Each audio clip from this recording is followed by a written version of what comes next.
So with these options, I know there's a lot to learn and a lot coming at you quick, and I kind of again had to make the decision, do I just make this kind of wimpy and throw out a couple ideas, or do I really try to take them through as much as I can? And everyone's at a different level, and having taught all over the world, I just know that most people are not familiar with this. Most people are beginners. So if you're a beginner, understand it's worth learning. Stick with it, okay? Right now, the best way, I think, is to stay in the continuum and go for awareness instead of competency. Just become aware of a few things. Okay, I know there's such thing as an option now. Don't know how they work completely, but I do know that there's more cash available, more risk, more reward to manage. So rather than worrying about the Greeks and delta and gamma and the rate of change and all this type of stuff, let's just keep it simple for our first exposure to options. There's three things that I like my beginner students to kind of think about with an option. First of all, we ought to know the date it expires, so it has an expiration date. Number two, we ought to know the strike price. How much are we going to buy or sell the stock at? And third, we ought to know the premium. So when this guy has a choice to buy the stock, the money he's handing over to receive this option is premium money, right? The strike price is what's inside the contract. It's what's saying, hey, I'm going to sell you this stock or buy this stock at $100 a share, and I'm going to pay a premium of $2, okay, over here. So let's get this down straight, and let's look at several here of how this works. Let's do Apple first. Really cool right here, I think. Here we got Apple. It's August now, so let's look in October. Always buy them 2 months out or more. At least that's a good rule of thumb. And I see the last trade of Apple for the day was at 383. So here we've got 383. Imagine this. Imagine being able to control this type of stock. Let's say you wanted to do 100 shares of this. Well, that's going to be $38,000, isn't it? But if I look here for the next couple months, I can see a 380, which is $3 cheaper than it is now. I can have the choice to buy Apple at 380 in October before the third week is over, and I come out here and I see they're only asking $24.50. So if I want to do 100 shares of that, that's only 2,000. Let's see if I can write a nice $2,415. Imagine being able to control $38,000 worth of Apple, and you're only going to risk, $2,400. That can get appealing in a hurry. That can be really fun. So let's label our stuff though. So there's three things I said to worry about. Number one is the premium. The premium is how much they're asking for the option. Notice that's not what we're going to be buying Apple at. Okay, we're going to be buying Apple at 300. So the premium we pay, right? This $24.15. We're paying $24.15 for the contract. That's that money right there, okay? Next, we're going to have the choice to buy. So what are we buying or selling at? We can buy it at $380. That's this one right here. That's called the strike price. So we paid a premium of $24 for the right to strike a deal at $380. So this is what we pay for the contract.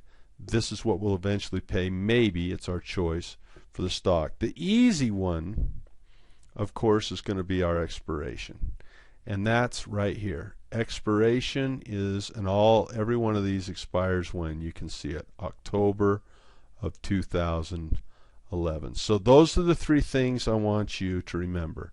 This is called, whoops, wrong color. This is called the premium. This is called the strike price, and this is called the expiration right here. Okay, very simple. Now there's not only these things called call options, but there are also these things called put options. And a call option, gives someone the right to buy something, and that's all of these over here. Okay, so if I want the right to buy Apple, I want to be able to be a buyer of Apple, I'm going to choose one of these contracts here. And generally we do what's called at the money. We find where it is now, and they even highlight these, and we put on layaway right where it is now. Hey, I could put on layaway clear out here, and these get pretty cheap because they're unlikely to come to fruition. On this side over here is called the put option side. And so, the calls are green. These are puts over here, P-U-T, put. And this gives me the chance to sell. So if I was scared, if I own some Apple right now, say at 380, and I was scared it was going down, and I want to lock in my price at, say, 380, 385, I could lock in the price at 385 and buy insurance for it, and they're asking $22 for that. So I could insure that for 2 months, August, September, and October, basically 2.5 months. For $22, I can protect $300, and that's what puts are. Okay, so let's take a look at these puts. If I think a stock is going down, I can make money two ways. We already talked about shorting the stock, so let's review that quick. It's at $100 now. What direction I think it's going? Down. So what do? I borrow 100 shares and I sell them on the market, and they give me 10 grand. Now I'm going to have some money in my account to back this, usually equal to what we're getting here. So I get 10,000. Sold the stock. What am I looking to do? Buy it back. Remember, when we shorted, we sell first, then we buy second. And so when the stock falls down to 50, I got to get those 100 shares back to the brokerage, right? Because I borrowed 100 shares and sold them on the market. Well, I own 100 shares. What do I need to do? I need to buy that 100 shares so I can return these shares to the brokerage. And I buy those at $50. So I had $10,000. I'm only spending $5 to buy them back, which leaves me a reward of $5 grand. Now my risk, remember, was infinite because it could have gone through the roof. If this thing goes to 100 grand, I got to buy it back at 100 grand because I borrowed the stock. So we always want to have that exit that I talked about. But that's shorting stock. Okay, now, or I could buy one of these put options, which is the right to what? It's the right to sell, isn't it? So let's say I don't borrow any stock. I borrow nothing. I just say, look, I want to be able to sell this at some point. I don't even need to own the stock. I just say, I want to be able to sell it. That's the agreement, cut and dried. I just want to be able to sell this. If I ever wanted to go out and buy it, I want to be able to sell it $100 if I ever decide to buy it. And so I have that option, and that might cost me $3 for a couple months. Okay? And so here I have $300 at risk. That's the most I can lose. See, I didn't sell anything. I don't have an infinite risk. I don't care how high it goes up because it's a what? It's a choice. I don't have to do anything. I can walk away if I want. The most I can risk is $300. That's pretty cool stuff, isn't it? So I spend the $300 for the right to sell at $100, and I see the stock falls now to 50. That means I can buy it today and sell it for 100. Why? Because I have the option to do so. I can sell this at $100. That's what my strike was. So if it falls to 50, I can buy it 50, sell it 100. But I don't need to do that. Why? There's an option exchange, which means this option is worth $5 grand. Think about it. If I can buy 100 shares at 50 and sell 100 shares at 100, that's a $5,000 profit right there. Take out what it cost me to buy the option. That's a $4,700 deal. Risk was only $300 over here. Risk was infinite. So very cool on the put. Hey, don't expect you know this immediately, but we'll get into puts even more in the advanced classes. I'm going to show you one more thing. I don't care if you know the mechanics of it. I'm more concerned that you understand what a premium is. You'll see why. So this is leverage strategy comparison. Lots of money if we want to short the stock. Got to have at least that much in your requirement, usually at least half that. Over here you only have to have $300. Okay, down here your return's massive. Down here returns still good but not massive. So again, I don't care that you understand options perfectly.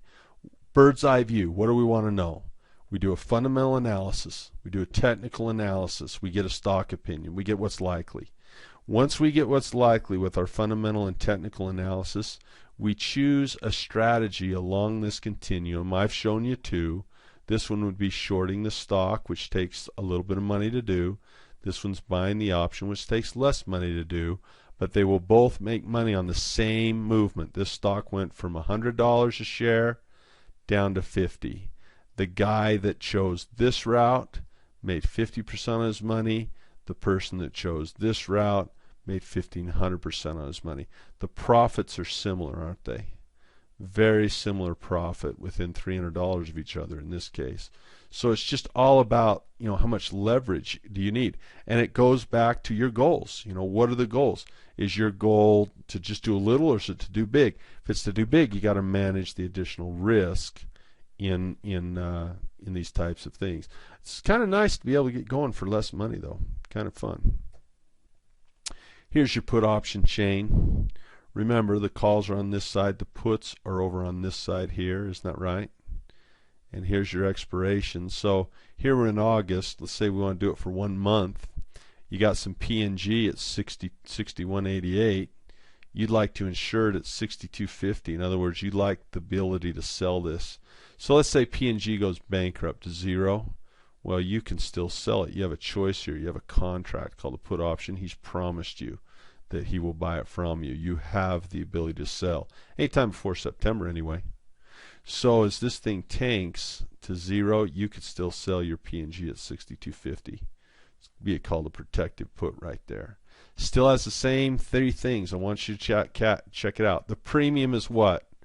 The premium, they're asking how much for this option. They're asking $1.71 for the option. That again is, you're paying $1.71 for the choice. That's this money right here that he's handing over. Okay, the next thing we have is we have the strike price. In this case, it's 62.50. If you want to do it 60, you'd pay less premium, right? So the 62.50 is going to be the strike in this case. Okay, and then finally, what do we have? We got our expiration, which is September. These are all expiring in September. So there you go. Expiration, premium, strike price. At this level, that's what I want you to have down. Always opportunities for income. It's worth learning. It really is. It's a fun medium, and if a person keeps working at it, it clicks. It's like anything else that's worth learning. If we learn all 3, it's huge. So far, we've been talking about upward movements. So what could we do? Well, in an upward movement, we could go long, or in other words, we could buy 2 things. We could buy stock. I'll try to write this fairly neatly. Hard with the mouse. Whoop, got away from me there, didn't it?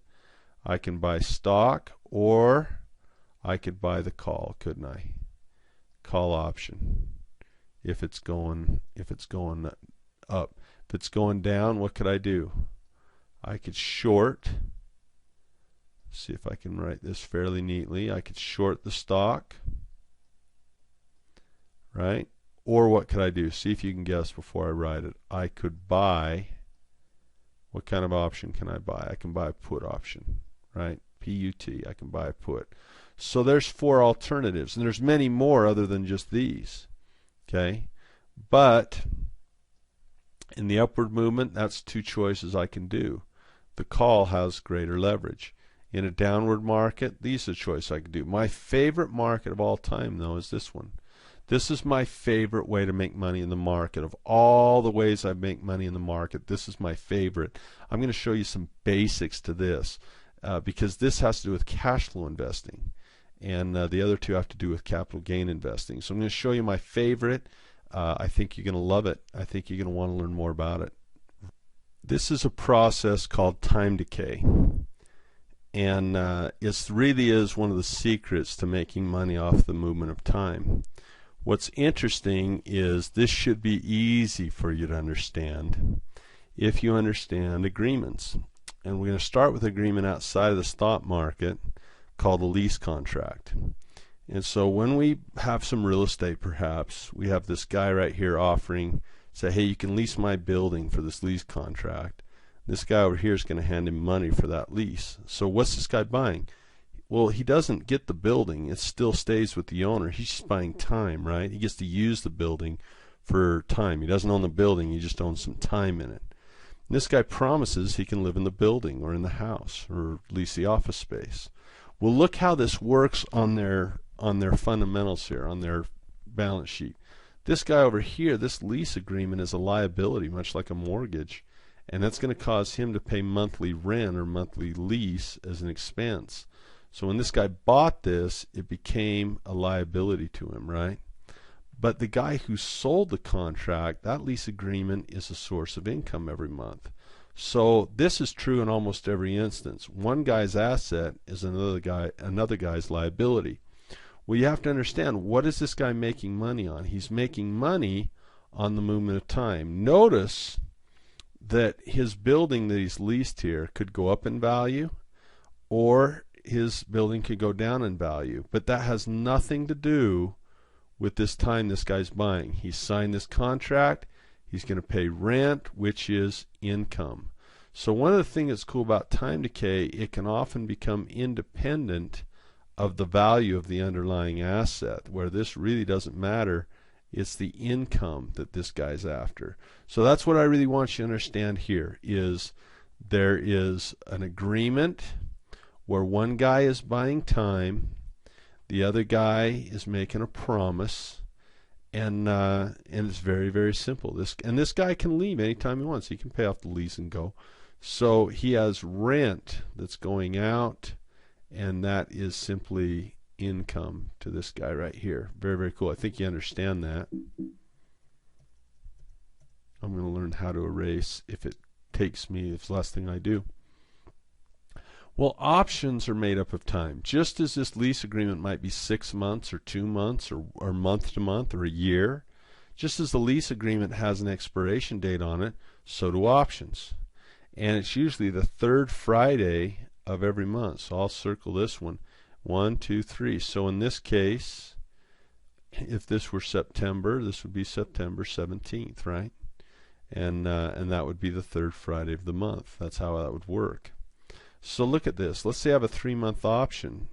This is the amount of money I would pay for 1 month.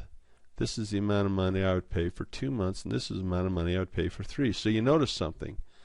If I buy, the more time I buy, the slower my option loses value. The less time I buy, the faster my option loses value. So if I'm a buyer of an option, I want to buy, I would say, at least 2 months or more.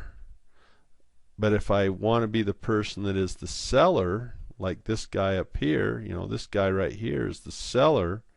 If I want to be the seller, then I want to have 2 months or less. So this guy would want to be a seller here because there's 2 months or less, and over here we'd want to be a buyer because we have 2 months or more. Notice that the time would decay slower if I own it. And if I own it, I want that time to decay slow. I want that price to stay high for the option if I own it. Give it plenty of time for intrinsic to kick in.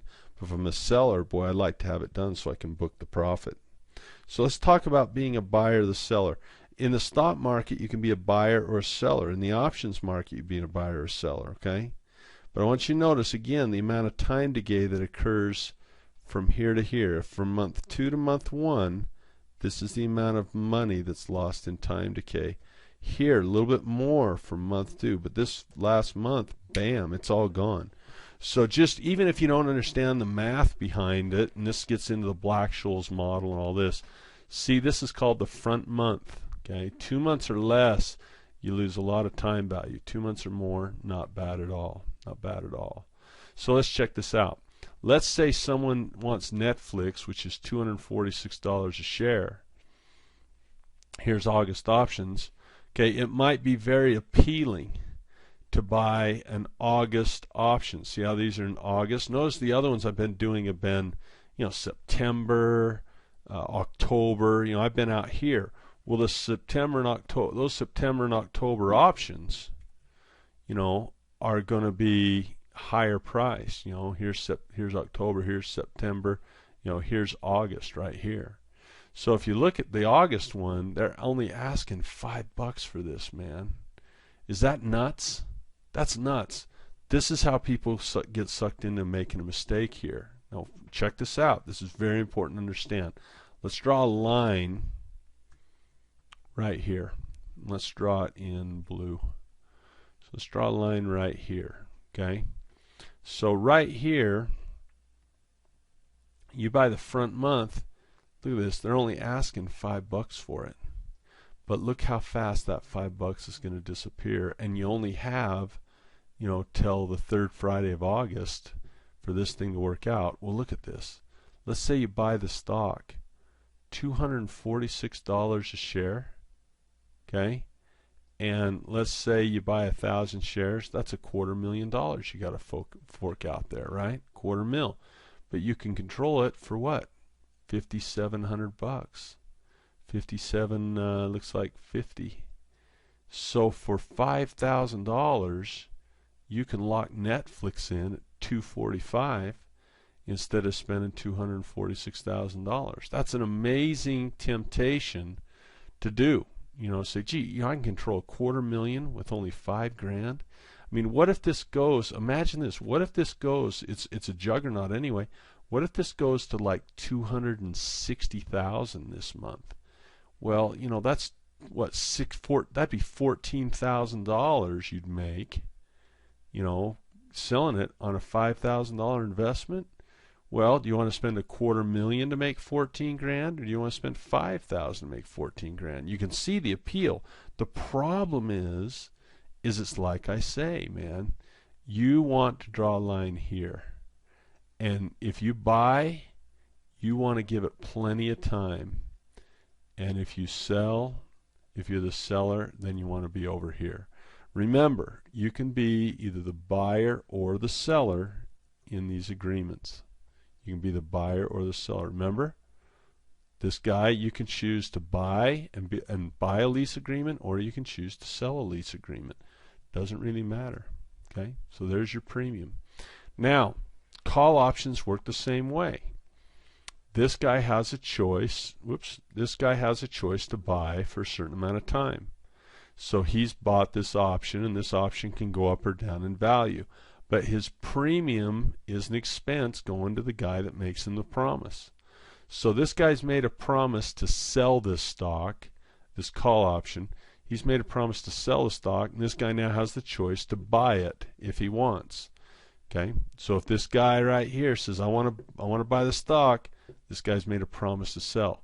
But the premium, this cash that he's handing him, is income. Premium's income to this guy. It's an expense to this guy.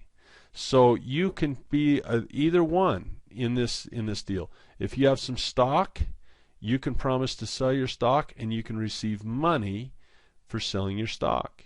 Okay. Or if you want to buy an option, to buy someone else's stock, you can spend money and have the chance to buy the guy's stock at a price you want. And that's what the options market's about. It's a lot like understanding the difference between houses going up and down in value and stocks going up and down in value. For example, if I buy a house and I rent the house for income, okay, I buy the house here, I got a mortgage here, my payment's $1,500, my rent's $2,000, so I got a cash flow of $500.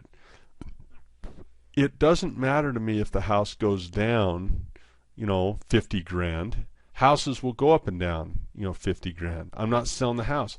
I just want this cash flow every month. So check out what can happen.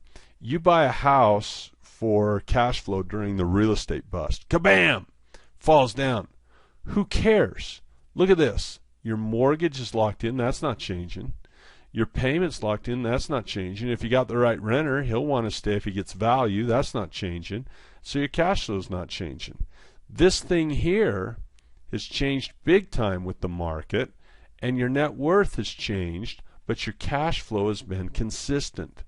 That's why I love cash flow investing. Okay, here you're always trying to predict the market, up or down, buy the house, flip the house, up, forced appreciation, got to rehab the darn thing to make it go up. Here we have a net worth going up and down like a 401k. But what do you need to live on? Cash flow. That's what you can live on. And so we want the cash flow to be consistent even if the value of the asset is not. Okay? Even if the value of the asset is not. So look what happens here. There's two sides to each investment. There's the capital gain side, or what we call speculation, where the house flipper carries the burden of hoping the house goes up or avoiding it going down.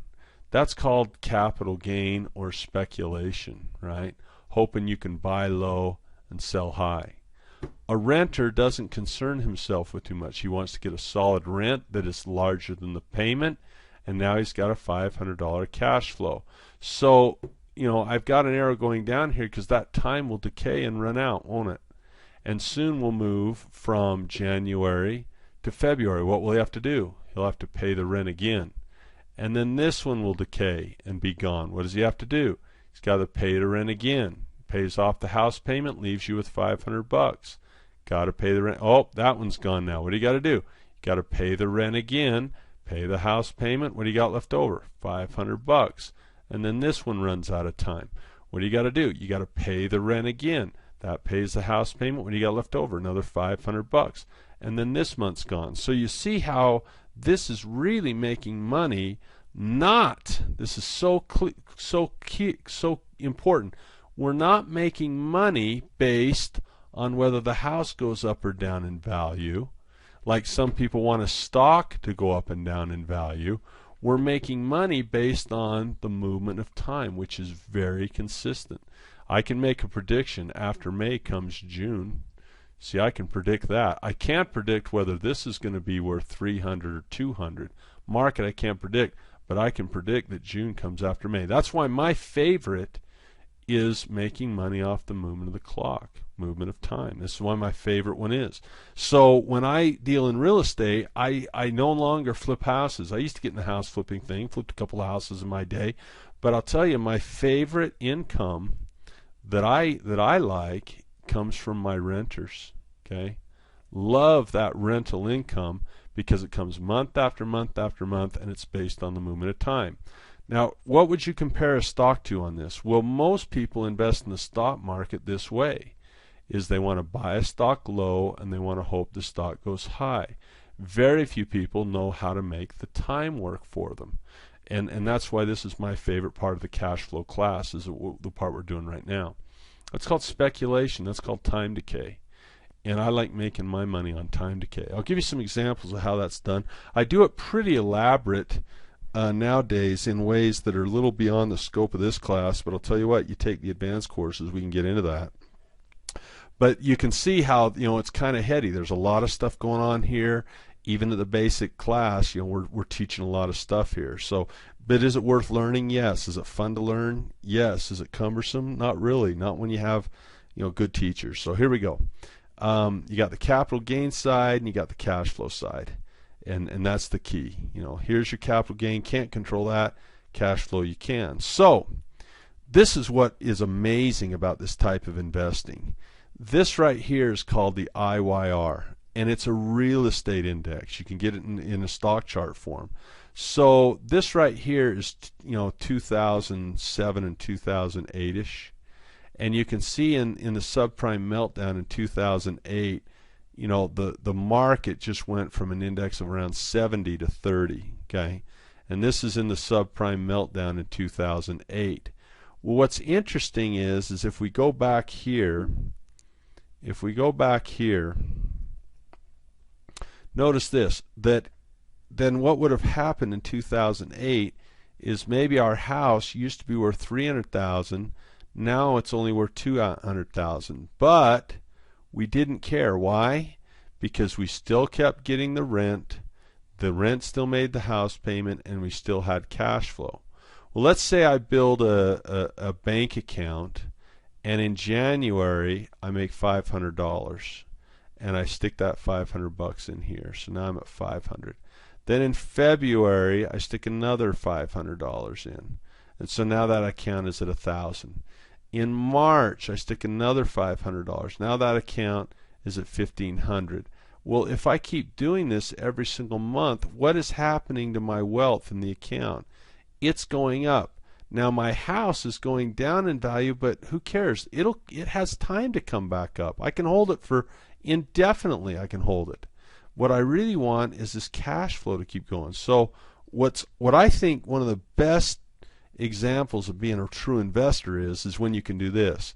When the underlying value of your assets stinks, but the amount of money that has gone into your account has stayed consistent. He made $500 here, $500 here, $500 here. You make $500 for 12 months. You got $6,000 sitting in your account that was generated from a house that was losing value. This is investing. This is why I hate 401ks. And you think about it, a 401k is tied to this. A 401k is not tied to the movement of time, it's tied to the movement of the market. What happened in October? This is a housing index. What happened in October to all the 401ks? Well, the S&P did the same thing, didn't it? It fell to pieces in October, and everyone's retirement got cut in half. They lost half of it. Why? Because they had no cash flow from it. It was all capital gain. It was all here. It was all about having the thing go up and down. All of it was right here. This is what a 401k does. It goes up and down and up and down, and there's no time decay element. There's no cash flow element to it. So check this out. So I get a call from my friends Robert and Kim Kiyosaki, and they say, "Hey, Andy, let's go to Singapore." And I says, "Really?" They says, "Yeah, we'll go next summer. We got 1 year to get ready." I said, "Cool." And it's kind of funny. He said they speak Mandarin Chinese. I said, "I'll brush up." But basically, they like me to teach how to do this with stock. How can you have a stock market? Okay, how can you have a stock market that is absolutely getting killed? Okay, but still see an increase in your cash flow. Okay, and I'm going to try and show you a couple of examples of how this can be done. Okay, especially when you get into more advanced courses with me, you'll be doing fine. Okay, so this is an example of how I might do this. Remember that in an option, one guy makes a promise, and when he promises to sell his stock, well, he receives a premium as income. Well, that is not based on the movement of the stock. That's based on the movement of time, right? Because he has the choice to buy the stock only a certain time before it expires. So what I did is I went out, and I never do this. In fact, I did this just in as example because I believe in exit strategy and fundamentals and technicals, all this.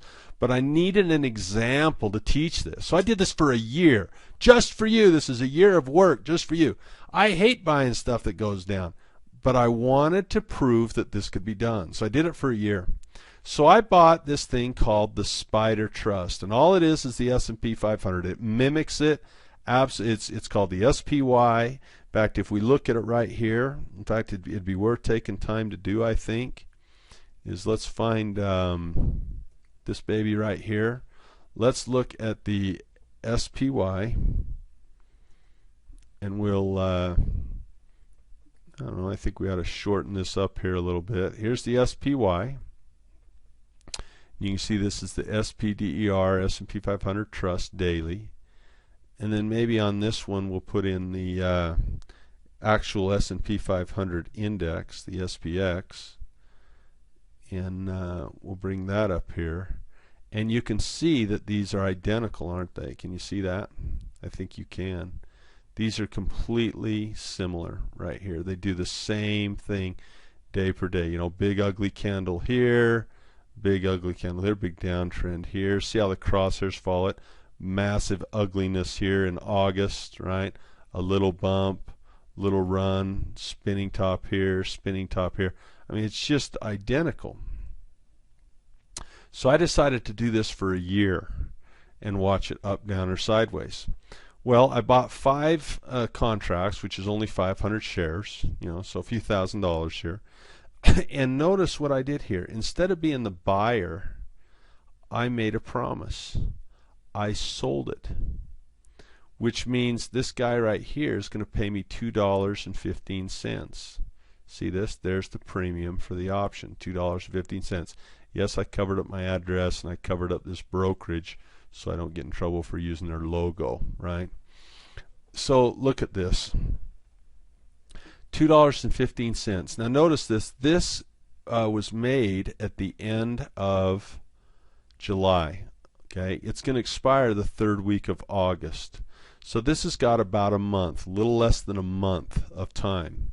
So in other words, this guy right here has the right to buy this SPY. He gets a chance to buy it, and he can buy it at 154.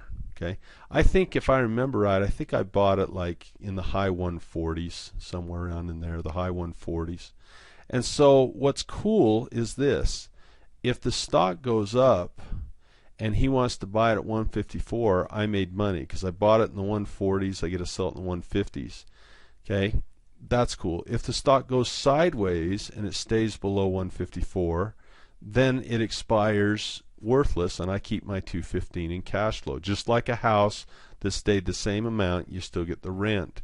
If it goes down like a house would lose its value, I would still get the money for my time. So again, if it goes up, I get the 215. If it goes sideways, I get the 215. If it goes down, I still get the 215. It's got nothing to do with anything but time here, right? Nothing to do with anything but time. And so that's a pretty cool deal, because sometimes stocks go down, people hold them anyway. Now this is what's cool. I got 5 contracts. So 5 contracts times how many shares per contract? 100 shares equals what? 500 shares. Okay, and I'm getting $2.15 a piece, so times $2.15 is $1,075. And I told you I'm not going to do big trades in this training, so people freak out. Okay, minus, so I get $1,075 minus a commission to the brokerage, which means I net $1,061. So the way that would look, well, pardon me, I'm going to get out of the habit of doing that sooner or later. So the way that would look would be this. Okay, if I have a house, which I've done this before, I had a house that was worth $285. My mortgage on it was about $215. Okay, if that were to fall in value, I lose 50 grand. But my payment on the house was $1,500. I think it was $1,535.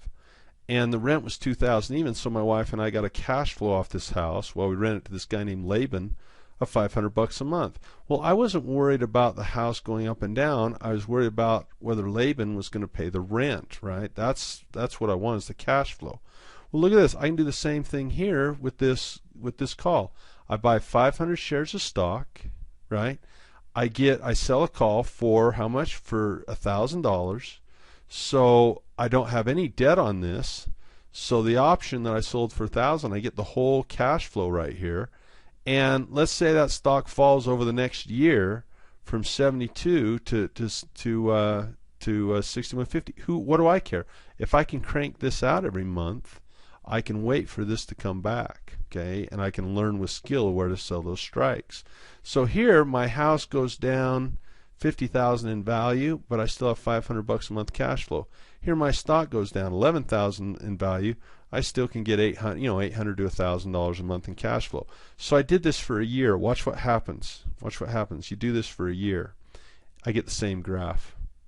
How killer is this? You have the stock market falling to pieces right here, and yet I'm making, I made $9,000, almost $10,000, so we'll call it $800 a month. While the stock was falling, my account is rising, and I still can own the stock and let it come back. Notice this. Look at that. Here's your real estate index. It's beautiful. Here's your real estate index. Real estate's falling in value, but you get to keep your what? You get to keep your house so it can recover. But the whole time, what are you collecting? Rent. And so your account gets $500 a month put in, and at the end of the year you made $6,000 renting a house that was what? Losing value. Watch this. Same thing here. The only difference here is instead of having a house, I have what? I have 500 shares of stock, and the number of shares never gets lower. The value of the shares got lower just like the house did, but I'm cranking out money from those calls every month. So there's $9 grand on a stock that went down. That's awesome. So kind of a cool story. Oh, we're not finished yet. And that's a very basic trade. I never trade like that. I do more elaborate stuff now. But I think I did it for a year just so people could see an example of what cash flow investing is. And that's true cash flow investing. When the underlying asset, whether it's a house or stock can go down, but your cash flow is fairly consistent to fill up your account to the tune of 9, 10, 12, 15, 20 grand a year, whatever it is you want.